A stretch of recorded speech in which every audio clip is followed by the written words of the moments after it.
ಎಳುಕೊಳ್ಳದ ಎಲ್ಲಮ್ಮ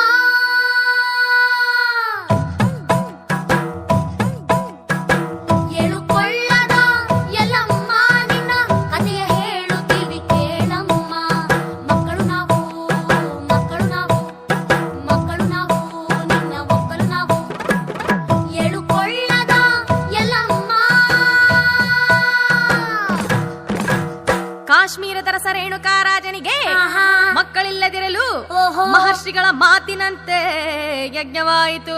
ಹೌದ್ರಿ, ಆಗ ಅಗ್ನಿಗರ್ಭದಿಂದ ಓಹೋ ಕಮಲದ ಪುಷ್ಪವೊಂದರಳಿ ಅರಳಿ ಜಗವೆಲ್ಲ ಬೆರಗಾಯಿತು. ಓಹೋ ಉಧೋ ಉಧೋ ಉಧೋ, ಉಧೋ, ಸುರರ ತಾಯಿ, ಉಧೋ, ಉಧೋ, ಅದಿತಿ ದೇವಿ, ಉಧೋ, ಉಧೋ, ತಾನೆ ಮಗುವಾಗಿ ಉದ್ಭವಿಸಿದಳು ಜಗನ್ಮಾತೆಯಾಗಿ. ಹೋ ಇಂತು ರೇಣುಕಾದೇವಿ ಅವತಾರವಾಯಿತು. ಅಂಬರದಿಂದಾಗ ಅಮರರ ಪುಷ್ಪವೃಷ್ಟಿಯಾಯಿತು. ಹೌದ್ರಿ ಹೌದ್ರಿ, ಎಳುಕೊಳ್ಳದ ಎಲ್ಲಮ್ಮ ನಿನ್ನ ಕಥೆ ಹೇಳುತ್ತೀವಿ ಕೇಳಮ್ಮ. ಮಕ್ಕಳು ನಾವು ಮಕ್ಕಳು ನಾವು ಮಕ್ಕಳು ನಾವು ನಿನ್ನ ಒಕ್ಕಲು ನಾವು. ಜಗನ್ಮಾತೆಯನ್ನು ಸೇವಿಸಲೋ ಎಂಬಂತೆ ವಸಂತ ಋತುವೆ ಯೌವನವಾಯಿತು.